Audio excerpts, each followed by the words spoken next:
Salve, salve, amigos do Marabá. Vem comigo. Marabá é assim, é comic, é comédia, é o caramba que for, no bom sentido. E estamos aqui hoje para trazer um cara expert em roteiro, expert em ilustração. Vou explicar também para vocês como é que ele faz, os insights e tudo. E ele já tem livros no mercado como o Masters, que é um super-herói levemente atrapalhado, mas do bem, logicamente. Quem vai dar mais detalhes sobre isso, é claro, o próprio Alan Iango. Seja bem-vindo, Alan. Bem-vindo, Fala Alan. para o nosso amigo lá. Pessoal, muito obrigado pelo convite. Alan Iango aqui à disposição de todos vocês. Perfeito, é isso aí.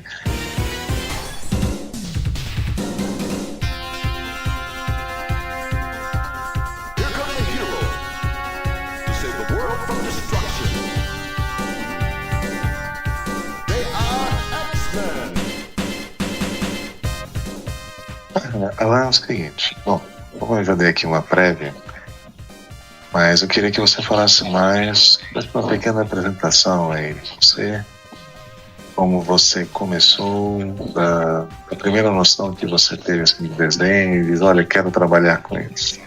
Conte um pouco pra gente, o momento em que tudo começou, quando você deu start. Rapaz, se for puxar pela memória, isso daí vai ser bem lá atrás, né? Bem lá atrás. Deixa eu ver ali, por volta dos anos...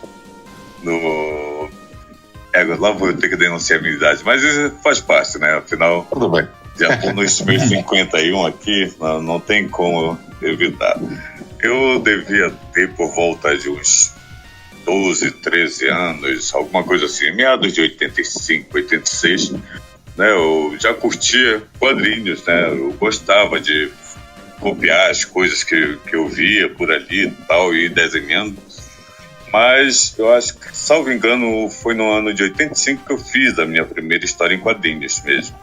Aquela coisa meio assim, meio basicona, né? Mas que eu posso dizer que foi a minha primeira história em quadrinhos. Depois disso, eu prefiro dar um salto, né? Que eu continuei desenhando, mas já por volta de 90, 91, que eu fui conhecer uma galera mesmo que trampava quadrinhos, que gostava de fazer quadrinhos também, né? E aqui em Belém, nós criamos o grupo Ponto de Fuga, que eram vários desenhistas e roteiristas também, né? Que estavam vindo de uma oficina de história em quadrinhos que rolou com um pessoal aqui já mais profissional, né? E fizemos a primeira exposição de quadrinhos também naquela época, aqui em Belém. E, salvo engano, o nosso fanzine, que também era chamado de Ponte de Fuga, foi o segundo fanzine só voltado para quadrinhos aqui também. Eu passei um tempo também afastado dos quadrinhos, que foi o período que eu estive fazendo a faculdade, né? Para quem não sabe, eu sou bacharel em Direito, embora não atue na área. E só voltei mesmo a fazer alguma coisa relacionada a quadrinhos depois que eu me formei. Diga-se de passagem, o Máximo foi uma criação minha quando eu estava ali, dentro da universidade também. Só que anteriormente, antes de ele se tornar esse herói que ele é hoje em dia, que ele está ali nos quadrinhos, ele era realmente uma coisa, como o Luiz falou aí na introdução, um herói meio atrapalhado. Mas isso era só ali naquele início, né? Ele nem tinha o mesmo visual que ele tem agora. Depois de algum tempo que eu fui depurando o personagem, né? Até ele ficar do jeito que está no momento. Bom, vou dar uma pausa aqui para vocês poderem falar também, né? E a gente vai batendo esse papo por aí agora. Bom, sobre esse ponto de fuga, vou me antecipar aqui, por causa do ponto de fuga. Eu cheguei a ver, né, na época que eu fiz a oficina de desenho, essa oficina de desenho que eu fiz, aliás, de quadrinhos, né? Inclusive eu cheguei a comentar com o Pedro, Infelizmente ele não fez comigo, porque não está mais aqui em Belém. Se estivesse aqui em Belém, teria feito. Foi ali na Casa da Linguagem, com o Felipe Garcia, que eu acho que é seu amigo também, né? Felipe Garcia. Sim, eu conheço, Felipe. Aí o Felipe Garcia fez com ele, falou, e terminada a aula, falou sobre o ponto de fuga, né? Esse É movimento. até estranho chamar ele de Felipe, eu só chamo de Garcia mesmo. Pois é, o Garcia, né?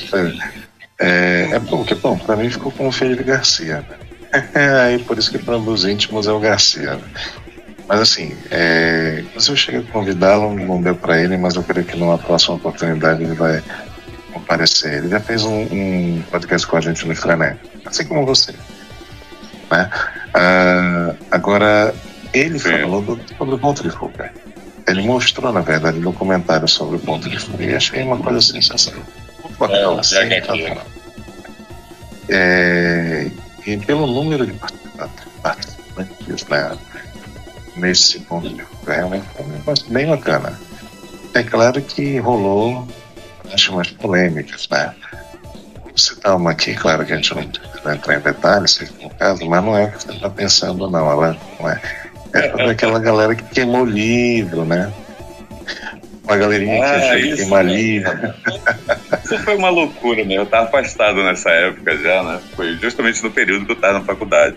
Mas eu fiquei sabendo e, porra, não pegou bem mesmo aquilo. Na verdade, foram quadrinhos velhos lá, né? Aquelas coisas que faltavam páginas, pelo que eu sei, estavam sem capa, e quiseram fazer alguma... Rapaz, sei que pra mim o tiro saiu pela culatra mesmo. Pois é, né? E são coisas desse tipo que a gente só sabe, eu só fiquei sabendo graças ao documentário, né? E uma coisa que todo mundo, inclusive algumas pessoas hoje que estão, digamos, no extremo, né? Não gostaram e por razão. Não gostarem sobre isso, porque é uma coisa muito... Pega bem. Isso remete a ditaduras, a tempos obscuros na humanidade, então, pelo amor de Deus, né? É um negócio muito, muito... Mas é claro, eu compreendi pelo que eu me lembro, assim, né? Pensando no que eu lembro sobre o documentário, que já faz um tempo, eu assisti, tem no YouTube, né? Vou até... Faço questão até de recomendar, se leva, acho que é Ponto de Fuga, né?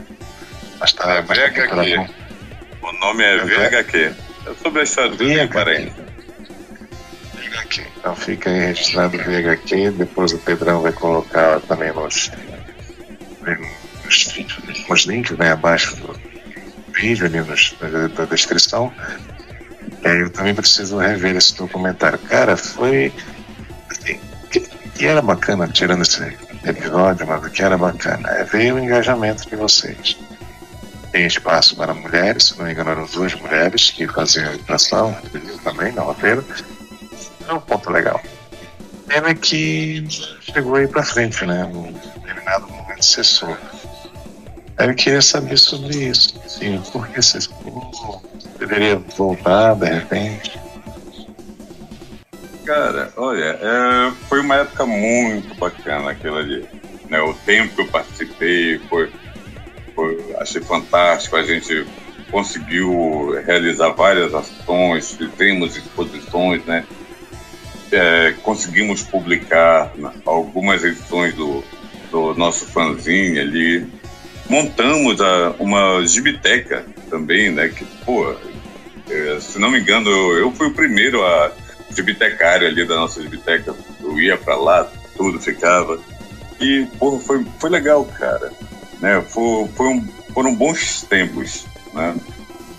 Mas é aquela coisa, né? As coisas acabam por terem o seu próprio destino.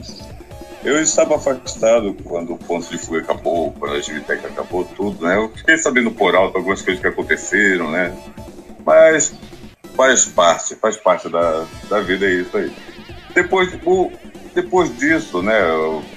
Vários outros grupos já surgiram, já se desfizeram também, mas o bom mesmo é que a gente pôde abrir as portas, de certa forma, para a galera que veio depois, né? Mostrar o caminho, pavimentar o caminho. E isso que eu acho interessante do Ponto de Fuga, né?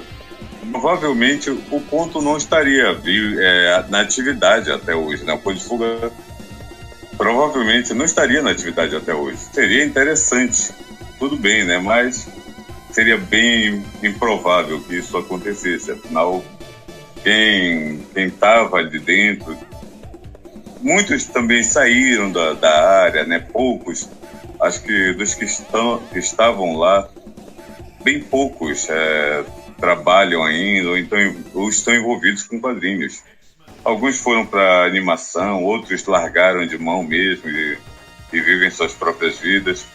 Mas o importante é que o Ponto de Fuga, né, criou, não digo criou, né, mas pavimentou o caminho para essa galera nova que está aí hoje em dia, ok? Entendo. Se voltasse com uma outra roupagem, então também acredito que não, né? Acho que ficou apenas um exemplo passado e um start. E aí, a partir daí, terão outras e que vem outras, que não pode sair pesado. Pois é, antes do Açaí Pesado já tiveram outros grupos de quadrinistas aqui que se desfizeram também. E, pô, tem uma galera muito talentosa que saíram desses grupos e estão atuando na área. Eu acho isso muito bacana, cara. E muita gente boa ainda vai aparecer também. Outros grupos, com certeza.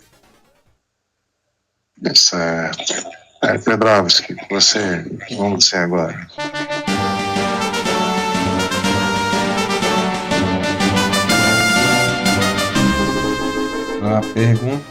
Minha primeira pergunta é relacionada à publicação do Poderoso Maximus na editora Universo Fantástico.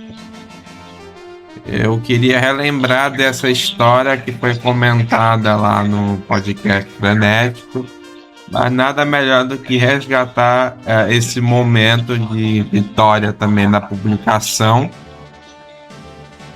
E foi uma publicação muito positiva e que deu a oportunidade também de ver outros autores também, como Mozart Couto voltando com tudo e tipo, tudo com o pontapé do máximo, né? E eu queria saber da história como foi até a publicação atual com a editora Universo Fantástico e como é um pouco da divisão de contrato atual que possa auxiliar pessoas novas também na hora de fechar alguma com a editora ou algo assim. Então esses detalhes técnicos também são importantes para o evento Marabá Cinecon, que, por sinal, tem o intuito de movimentar o mercado de quadrinhos aqui de Marabá também, né? Essas histórias ajudam muito a quem se inspirar. Comente aí a história na publicação do Poderoso Maximus na editora Universo Fantástico. Acho que seria uma boa, viu?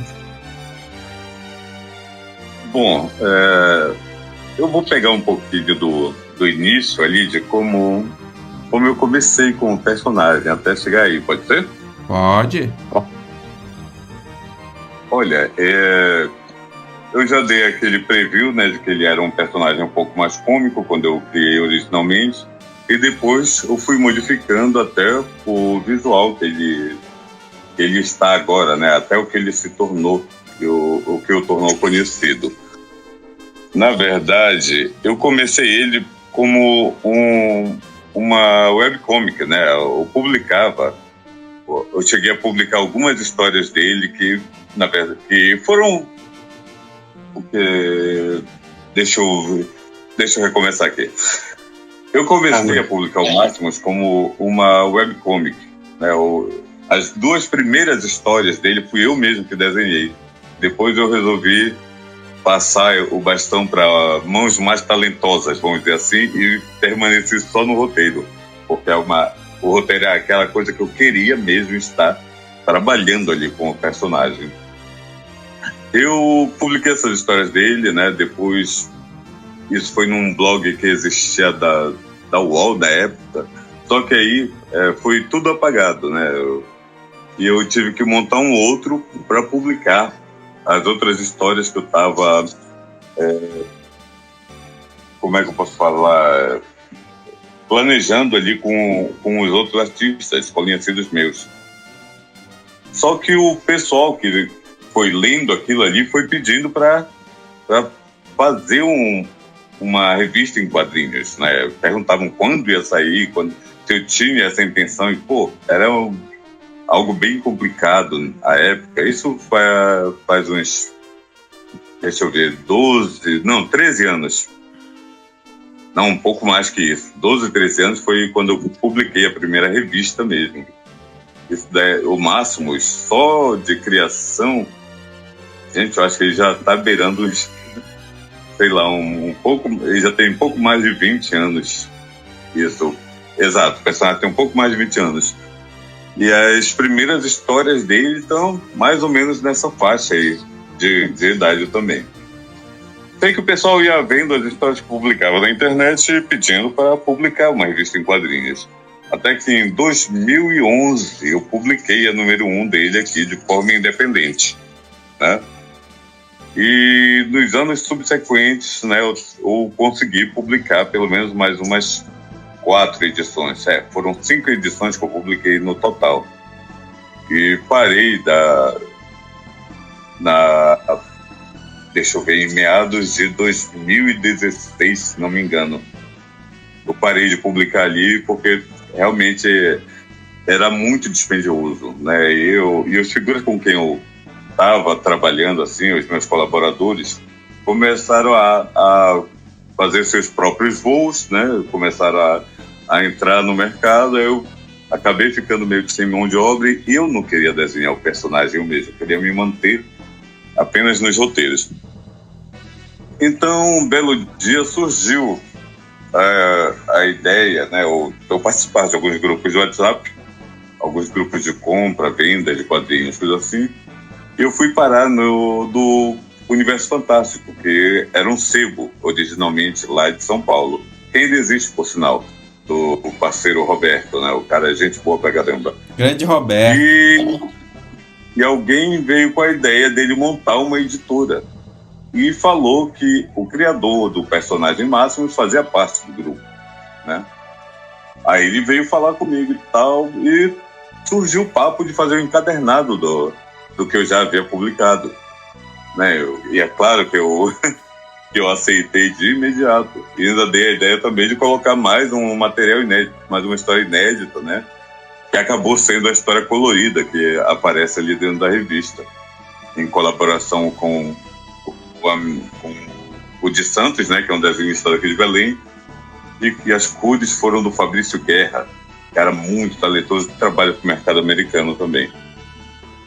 Cara, foi muito legal, foi uma experiência muito boa. A revista foi para o Catarse, né, para a gente poder angariar fundos para a publicação. Deu tudo certo, graças a Deus. Infelizmente, né, só ficou naquela ali, né, porque, não sei, o Roberto, das últimas vezes que eu falei com ele, disse que está querendo mudar um pouco a estrutura editorial, passar a publicar mais coisas voltadas ao terror, e super-herói não se encaixaria mais ali. Mas até aí tudo bem, né? A visão dele para a editora achei muito bacana também, porque, sei lá, o mercado de terror sempre foi muito bom aqui no Brasil, né? As publicações pararam faz algum tempo, né? Mas seria muito bom que tivesse uma editora que retornasse só com isso também. Mas enfim, a experiência lá com a Universo Fantástico foi, como é que eu posso dizer, fantástica, né? Se tivesse mais uma chance de voltar a publicar com eles, com certeza eu faria. Se não me engano, na lei brasileira, o período de publicação de uma obra literária numa editora é de mais ou menos 5 anos quando está detalhado, e quando quando não está especificado os 5 anos, automaticamente fica 2 anos de publicação. Se não me engano, tem isso um pouco na lei brasileira, então é interessante falar sobre isso também. Então fica aí a curiosidade pro pessoal. E quando... E bom, sobre essa questão de parceiros editoriais com os autores, né? Essa conexão, normalmente tem um certo contrato, né? Que é conciliado entre o autor e a editora, né? Aqui no Brasil, pelo visto, é totalmente diferente lá de fora também.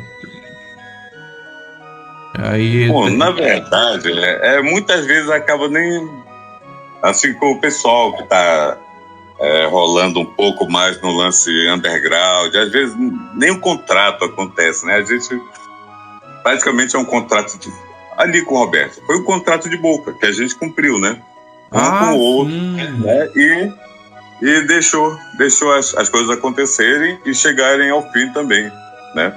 Uhum. Então, não teve um contrato escrito, né? Deixa eu ver. A revista foi publicada pelo Universo Fantástico, acho que em 2019, se não me engano.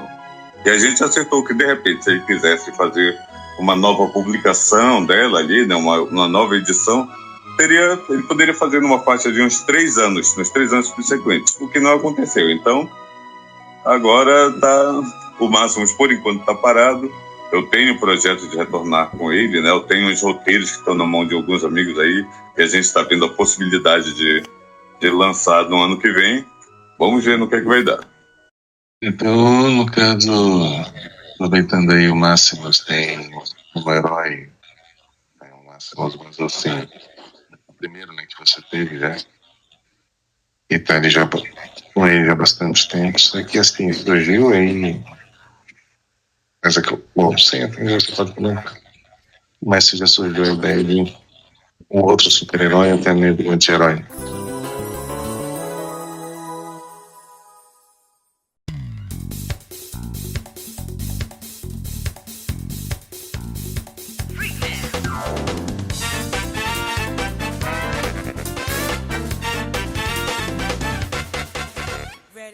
Cara, eu crio personagens desde que eu me entendo por gente, né? Eu já criei vários que ficaram aí pelo meio do caminho e alguns outros, né, com quem eu gostei de trabalhar, que eu cheguei também a escrever as histórias e tem algumas publicações online deles, né? Marvel vs. Capcom 2. New Age of Heroes.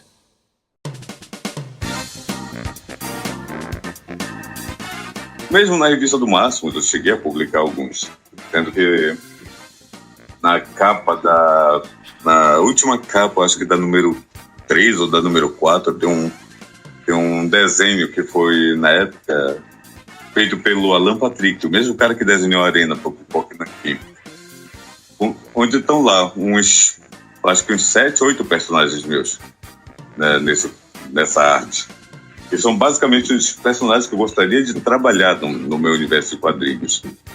Daqueles que estavam ali, eu acho que eu só não escrevi história para um deles, que é um personagem alado, o Ícaros. O resto já tem alguma história publicada, ou na revista do Máximos mesmo, ou no blog Angoverso. Então, nesse caso, são histórias menores, né? São histórias que tiveram ali um volume e tal. Isso. São histórias curtas que eu escrevi, né? Os meus colaboradores desenharam lá e foram publicadas, ou no blog ou na revista. Interessante. Pra fazer um crossover aí depois. crossover. Mas num crossover do Alan Yango com Mozart Folk, fica a dica. Rapaz, eu gostaria muito de roteirizar uma história que esse mestre pudesse desenhar, olha, sinceramente. É bom demais. É mesmo, olha aí. Fica a dica. Quem dera. Mas vamos lá. Sonhar não custa nada.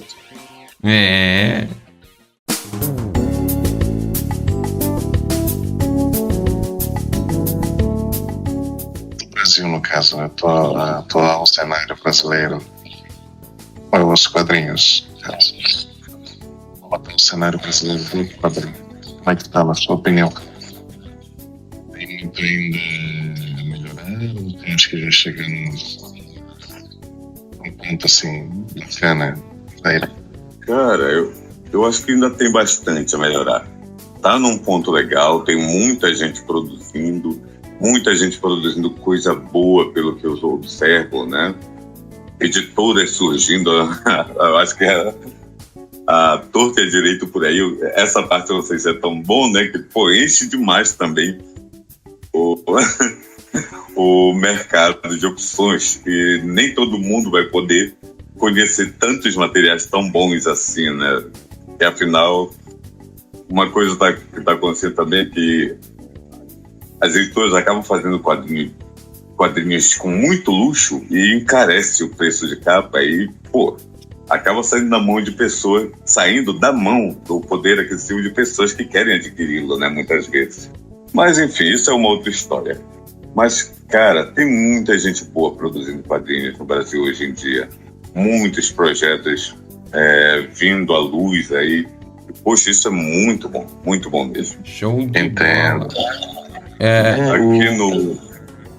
Na região norte, por exemplo, né, aqui em Belém nós temos a galera que tá ali à frente do açaí pesado, né, galera jovem, né, que tá se esforçando ali para mostrar o que veio, né, lá em Manaus, porra, tem uma galera que tá produzindo lá, cara, eles estão mandando ver também, e, pô,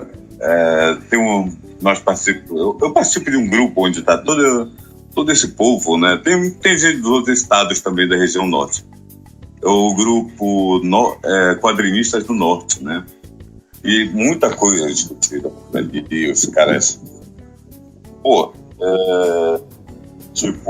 tá ali no grupo a Samila Hidalgo, que trabalha nas editoras lá em São Paulo, né? É editora lá por São Paulo. E ela tem o Instagram do Norte em Quadrinhos, onde ela faz essa divulgação também, né?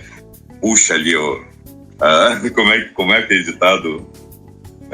Puxa pro nosso lado as coisas, sabe? Dá uma força danada e, pô, isso é muito bom. Excelente. Certo, né? E Manaus já vi também uma lesão por bom também. Esse é editado, né? Se não me engano, o fanzine de mangá de Cavaleiros foi lá de Manaus. Tem uma galerinha que produz por lá também um pouco de mangá, cara. Sim. Eu perguntei porque eu já vi uma vez os quadrinhos, né, no caso lá de Manaus, eu acho que é uma história de guerreiro indígena, né? Se não me engano, financiado até pelo governo do estado. Acho que foi não foi a última flecha, que também tem um pouco a ver. Deve ter sido a Juricaba. Isso, a Juricaba, isso. Interessante o material do Juricaba lá, material mesmo. Muito bacana no mesmo sentido, né? As coisas ficaram bem interessantes. Esse daí da Juricaba, né? Muito bacana mesmo. Luiz, Sim. podemos mandar a braba sobre roteiro? Não sei, tu tem mais perguntas aí? Eu tenho umas curiosidades para contar também, mas...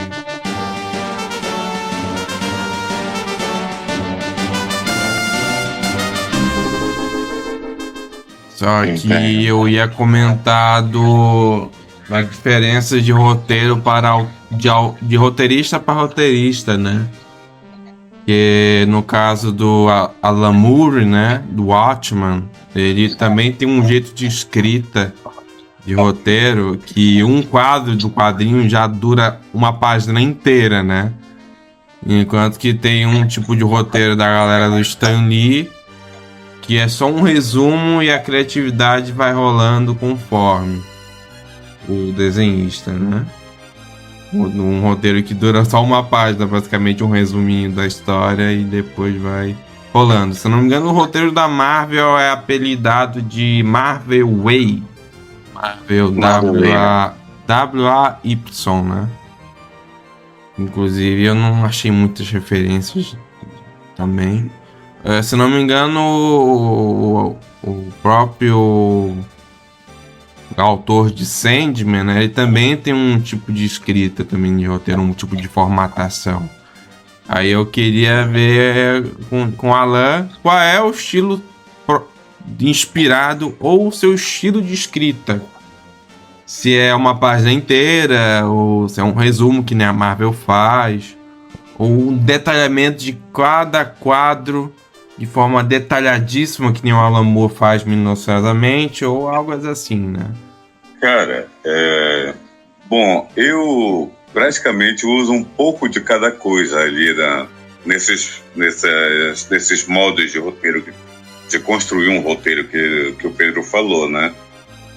Eu praticamente por uma premissa básica ali, né? Uma ideia que eu passo para o papel, transformo em uma sinopse, né? De algumas linhas a mais, e a partir daquela sinopse, eu praticamente escrevo um conto, né? De como eu gostaria de ver a história. Tudo isso feito ali, eu já vou começando a detalhar para transformar no roteiro de quadrinhos, separando quadro a quadro, página a página, né? E já quando vou transformando, né? Eu sou um cara que eu não gosto muito de escrever essas coisas no notebook, né? Eu sou bem manual. Eu pego o caderno e vou lá, né? Que assim, as coisas que eu escrevo e depois eu olho e digo, pô, isso não tá legal, eu vou lá, risco e faço tudo de novo, né? Então, tudo isso eu faço no papel, na mão mesmo. E vou passando depois, transformando tudo no roteiro de quadrinhos, ainda na mão. E a cada fase dessa, eu vou modificando algumas coisas que eu escrevi antes, né, que eu não gostei. E tudo isso vai acontecer até na hora que eu decido digitar tudo mesmo no notebook. Quando o roteiro está pronto ali, está escrito, eu passo para o notebook e ainda ali eu vou fazendo mudanças.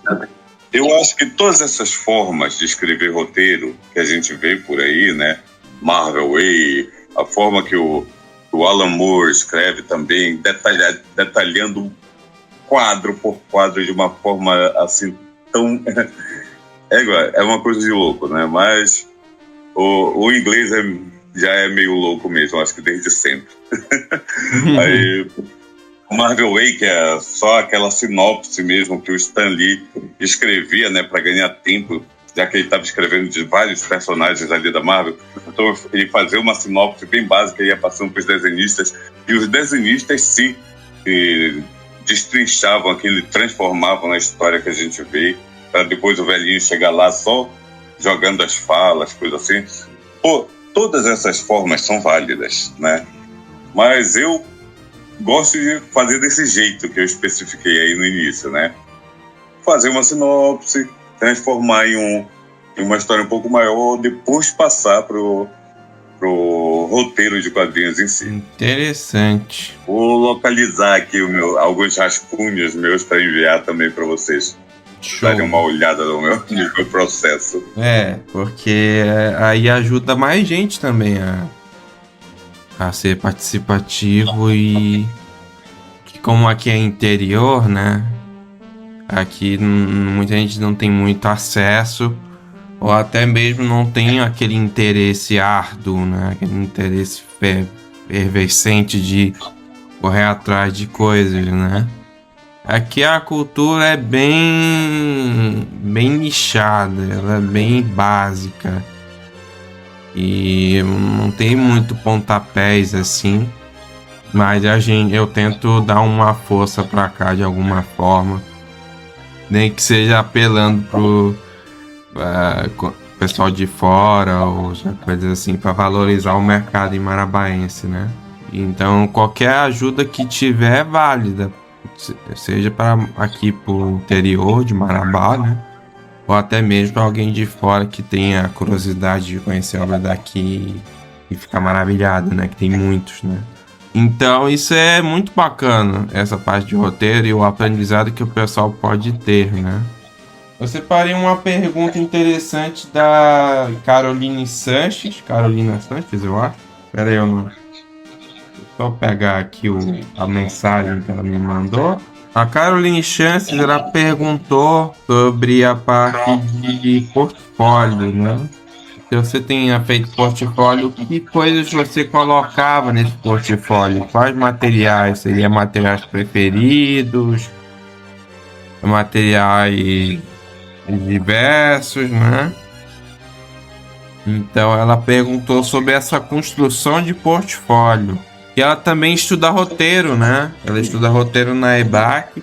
A gente, inclusive, trabalhou junto numa oficina. E ela teve esse interesse de saber sobre portfólio. Teria alguma orientação quanto a portfólio para quadrinhos, né? Com a construção? Se você recomenda trabalhos preferidos, trabalhos que acha adequado, porque, né? Depende muito do intuito também, né? Comente aí para nós, Alanhango. Olha, particularmente, eu não me lembro de já ter feito um portfólio na minha vida, principalmente porque eu sempre primei por fazer o meu próprio trabalho independente, né? Então, eu nunca mandei nada para editoras, agências, coisas assim. Então, eu não sei se eu seria a pessoa mais apta a falar sobre portfólio. E afinal, como disse, tudo que eu fiz já foi independente mesmo por aqui. Saquei. Trabalhos autorais mesmo, né? Exato. Isso é bacana. Quanto a desenho, né? Tem alguma dica de esboço? Como funciona? Cara, para começar a desenhar, tudo que a pessoa tem que fazer é começar. Né? Só começar, né? Brincadeira é isso, né? É só começar. Tem gente que diz, eu não tenho talento, isso daí, né? Tem que ter muito estudo, sim. Tudo na vida tem que ter estudo, né? Mas se a pessoa tá com vontade de aprender, hoje em dia, puxa, tem tantos métodos, tantos tutoriais no YouTube, por exemplo. Eu, no período que eu comecei, né, na época, no ano que eu comecei, para conseguir comprar uma revista em quadrinhos já era difícil, né? Às vezes, eu tinha que pegar algumas revistas, olhar ali, tá copiando das revistas direto, depois tentando fazer de cabeça. Eu novo, né? Ali naquela idade que a gente sempre começa, 7, 8 anos, tudo assim. E, eu comecei e fui. Eu vi que dava para fazer. As pessoas dizem, mas tu tem talento para isso, eu não tenho. Todo mundo tem talento para alguma coisa, né? E a gente pode muito bem também começar a desenhar do zero, não é dizer, eu não sei fazer isso. Eu já dei aulas de desenho em que a pessoa não sabia desenhar nada mesmo, a criança não sabia desenhar nada, e lá pelas tantas começou já a fazer alguma coisa. Então, para mim, é tudo questão de estudo, de esforço próprio também. Show de bola! No seu método próprio de sketch, você conseguiria mostrar pra gente depois? Cara, não tem mistério nenhum, né? Eu ia te desafiar para desenhar também. Eu ia te desafiar para desenhar uma mascote. O negócio também, né, que no momento eu tô meio parado, mesmo com os desenhos. Se for olhar meu Instagram, tá todo parado lá, faz tempo que eu não atualizo nada. Eu vi. Desde que eu me mudei, né, voltei para cá pro satélite, eu nem sequer montei a minha mesa de desenho ainda. Ainda mais que eu nem tenho tempo, eu saio todo dia, vou pra loja trabalhar, volto. Pro espaço ver o gibi, né? Isso aí é um pouco de correria, né, mas eu vou me organizar para isso, né? Começar a atualizar de novo minhas redes ali, que eu tô precisando mesmo. Tem alguma dica de quadrinho nacional para a gente? Para quem está assistindo? Pode ser paraense, pode ser estrangeiro. Eu tenho uma indicação, mas eu vou deixar rolar da sua parte. Eu acho que até isso eu tô... Tá desligadaço, mano. Eu indicaria o pessoal procurar mesmo o material paraense, né? Tem que fazer conhecer, tem que se fazer conhecer. os quadrinhos paraenses. Fui entrar em contato com o pessoal do Açaí Pesado, ver o que eles estão publicando. O pessoal do coletivo BRT também tá ali correndo atrás, publicando algumas coisas também. Né? Todos eles estavam na Feira do Livro, por sinal. Tem uma desenhista que eu gosto do trabalho dela, ela é de lá de Barcarena, na França. Ela está sempre lançando também o material dela. Ela, se não me engano, eu acho que ela faz parte do Açaí Pesado ainda, né? Eu acho que ela chegou a fazer parte do período, não sei se ainda está. Mas, enfim. Tem um material do Léo Dressan, né? Que são 2 urubus que ele criou. Ele tem a web tira dele, se não me engano, e tem os quadrinhos publicados também. Porra, é legal, cara. Muito bacana isso daí. Então é isso. Porra, aqui no estado a gente tem muita gente boa publicando. E como eu falei, né? Lá em Manaus também, em outros estados da região norte. Então, como eu disse antes, a gente tem que puxar a sardinha para o nosso lado e mostrar esse material do Brasil. A gente tem que se fazer conhecer. Inclusive, tem umas indicações que tava na conversa com a galera do Clube HQ Belém. Se vocês quiserem ver na página do YouTube da Marabacine Comic, vocês vão encontrar logo mais a entrevista com o Clube HQ Belém e os quadrinhos à margem, né? Bate-papos muito bacanas e inspiradores. Luiz, tem alguma pergunta aí? Eu tenho 20 minutos disponível agora. Pode perguntar aí. Porque hoje nós temos as HQs e os gibis, né? Só que tem, assim, um grande enfrentamento, assim, por parte desses mais antigos, que são as mídias digitais. Queria saber como é que tem Carazita, tem escrevendo, mas tem gente migrando para o digital, ou se o digital já está em outro foco, eu tinha um pouco o foco do gibi e da HQ. Acha que de repente é uma ameaça, ou já tem gente que está sabendo trabalhar isso com mais, digamos assim, com mais eficiência e eficácia para não deixar o gibi e o HQ morrer. Pelo menos o tradicional, né? Tu estás falando dos desenhistas, né, que estão fazendo as coisas do digital, ou dos leitores que estão lendo no digital? Vamos ver aqui. Não, né? Nesse caso é o seguinte, a primeira questão é dos leitores. Porque tem essa questão. E a segunda, e dos desenhistas, para falar a verdade, também. Mas eu queria primeiro que tu falasse dos leitores.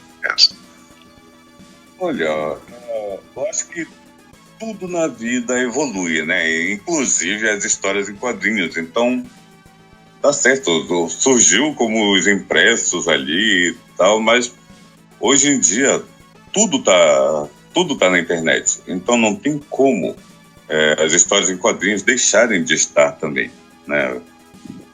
Eu particularmente não gosto tanto de ler quadrinhos na internet. Não gosto de ler nada na internet, né? Livros que eu sempre vou preferir o tradicional, tá folheando as páginas, tá sentindo o cheiro assim, né? Do material impresso. Eu sou desses. Mas, pô, o Máximos começou na internet, né? Então eu não posso reclamar de nada, porque de nada com relação a isso, eu não posso criticar nada com relação a isso também, porque tem o seu público ali, sempre vai ter, né? Eu acho que a tendência é crescer um pouco mais. Já vi muita gente se desfazendo de coleções, né, de quadrinhos, porque começou a ler praticamente na internet também o material que está ali, e também para liberar espaço, né, que convenhamos, coleções ocupam espaço, às vezes se torna meio difícil de estar manejando de um lado para o outro, ou dizer assim, quando a pessoa se muda, isso, aquilo, mas enfim. E na internet não, o pessoal está tudo ali, a um clique de distância, né? Com relação aos desenhistas, teve um período que eu já fui crítico também, dessa migração da galera para o digital. Porque eu também sou ali o cara que gosta mais de estar na mesa e desenho, lápis, papel, borracha, coisa assim. Mas se isso facilita a vida dos profissionais, pô, quem sou eu para dizer, isso não é legal, isso não tem alma, como alguns dizem, né? Isso está muito artificial, pô. Paciência, o pessoal está ali para ganhar o seu dinheirinho, deixa a galera trabalhar também.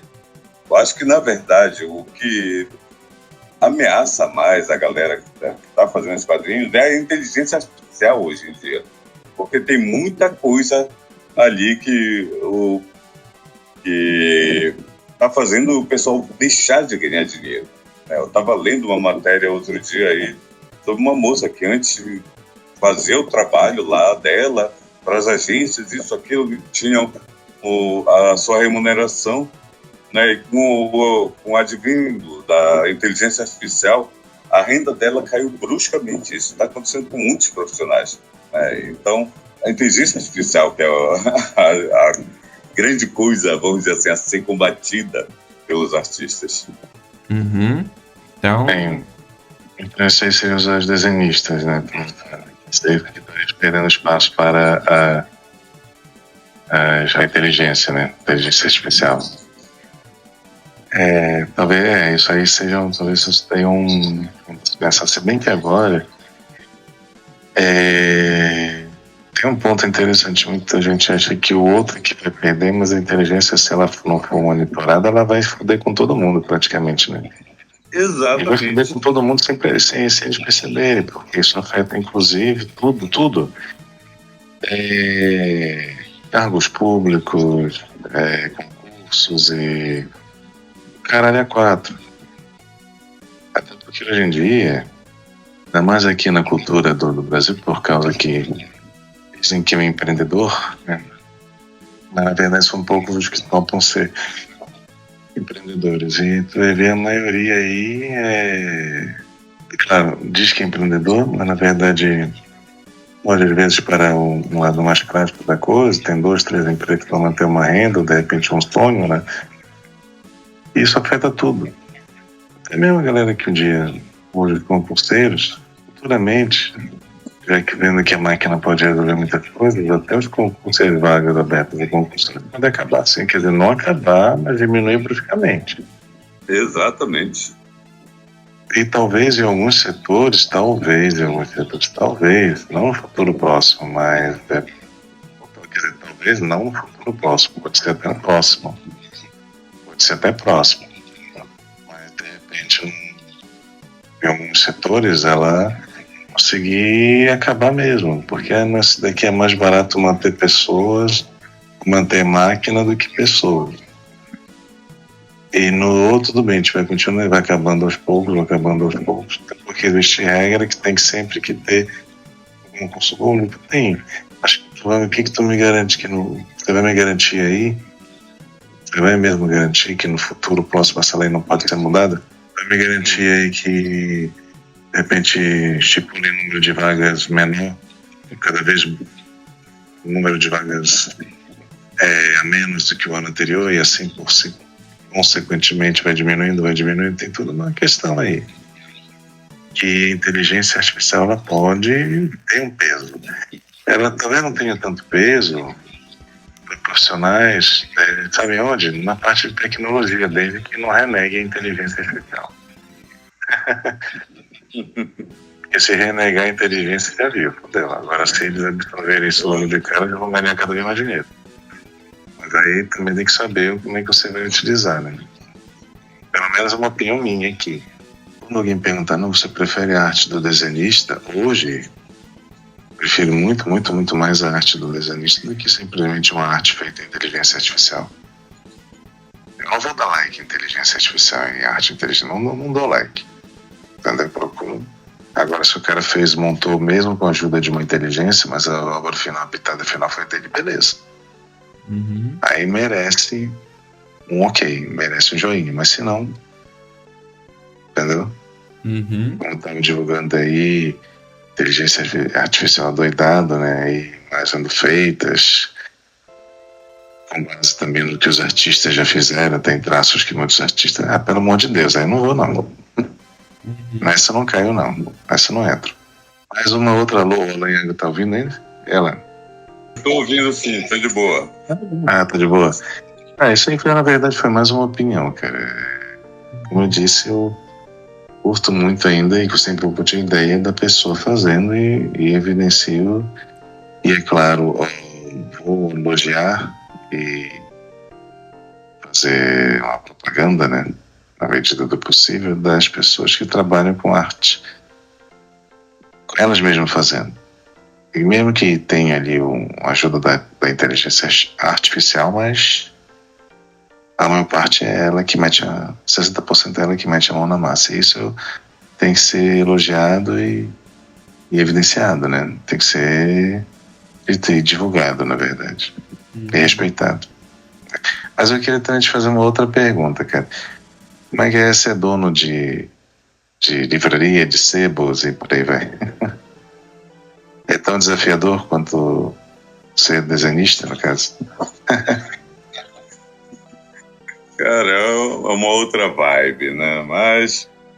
Mas é gratificante de igual forma, né? Afinal, a gente trabalha com o que a gente gosta, né?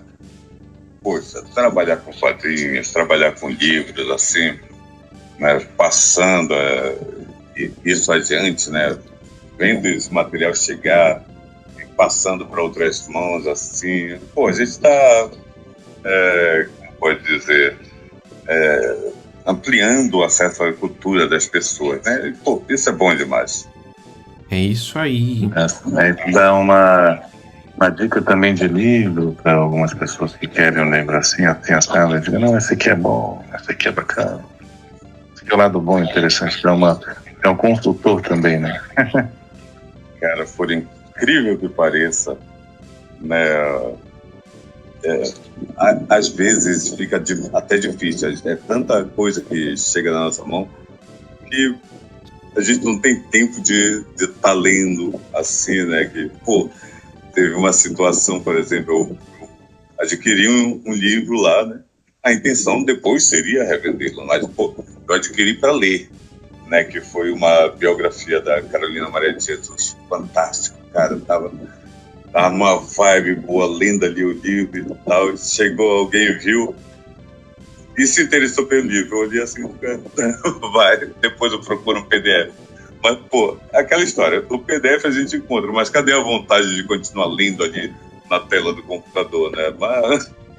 Mas enfim, eu tô torcendo para conseguir de novo esse livro.